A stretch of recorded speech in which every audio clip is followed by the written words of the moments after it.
Hello दोस्तों, दलित Hindi short and classes में आपका हार्दिक स्वागत है। दोस्तों, आज की डिक्टेशन एक दैनिक जागरण की संपादकीय डिक्टेशन है। डिक्टेशन की गति 100 शब्द प्रति मिनट होगी। डिक्टेशन स्टार्ट करते हैं 5 सेकंड बाद।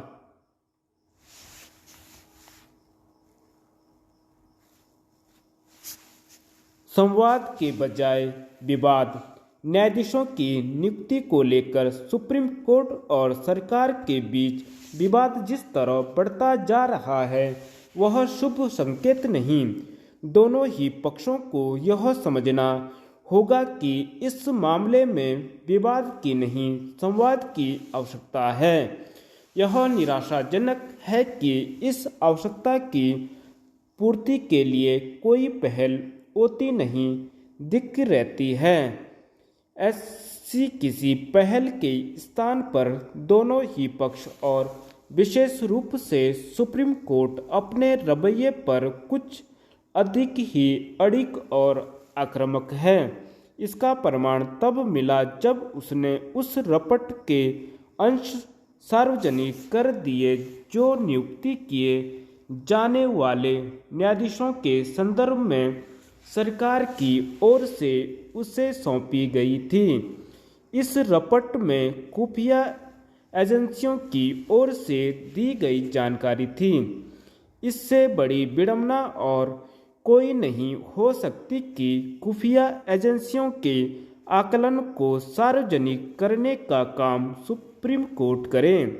इस पर केंद्रीय कानून मंत्री किरण रिजिजू ने उचित ही आपत्ति जताई। सुप्रीम कोर्ट ने यह काम भले ही स्वयं को सही सिद्ध करने के लिए किया हो, लेकिन उसे समझना होगा कि वह कॉलेजियम को संविधान सम्मत साबित नहीं कर सकता। इसलिए नहीं करता क्योंकि संविधान में यह कहा ही नहीं गया कि न्यायाधीशों की नियुक्ति सुप्रीम कोर्ट की ओर से बनाए गए कॉलेजियम के माध्यम से की जाएगी। कॉलेजियम व्यवस्था न केवल संविधान की मूल भावना बल्कि लोकतांत्रिक मर्यादा के भी विरुद्ध है।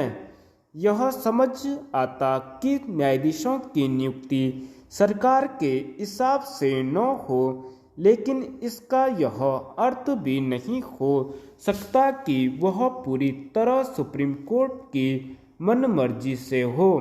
फिलहाल ऐसी ही स्थिति है। न्यायाधीशों की नियुक्ति में सरकार की भूमिका पोस्ट मास्टर सरी की ही है। सुप्रीम कोर्ट ने सब कुछ अपने हाथ में ले रखा है। सबसे विचित्र यह है कि वह न्यायाधीशों की नियुक्ति प्रक्रिया से संबंधित मेमोरेंडम ऑफ प्रोसीजर को भी दुरुस्त करने के लिए तैयार नहीं, जबकि उसने स्वयं माना था कि इसमें सुधार की आवश्यकता है। वास्तव में इसी कारण यह कहा जाता है कि सुप्रीम कोर्ट ने न्यायाधीशों की नियुक्ति प्रक्रिया का हरण कर लिया है। आखिर न्यायाधीशों की नियुक्ति के मामले में ऐसी कोई व्यवस्था क्यों नहीं हो सकती जिसमें सुप्रीम कोर्ट के साथ सरकार की भी भागीदारी हो। विश्व के अन्य अनेक देशों में ऐसा ही है। कहीं कहीं तो न्यायाधीशों की नियुक्ति सरकार ही करती है। क्या ऐसे देशों के बारे में यह कहा जा सकता है कि वहाँ भारत से खराब न्याय व्यवस्था है? सच्चाई तो इसके विपरीत है। भारत न केवल अपनी दोषपूर्ण न्याय व्यवस्था के लिए जाना जाता है, बल्कि लंबित मुकदमों के भारी बोझ और तारीख पर तारीख के अंतहीन सिलसिले के लिए भी। निस्संदेह इसके लिए सुप्रीम कोर्ट भी जवाबदेह है। सकारात्मक सोच।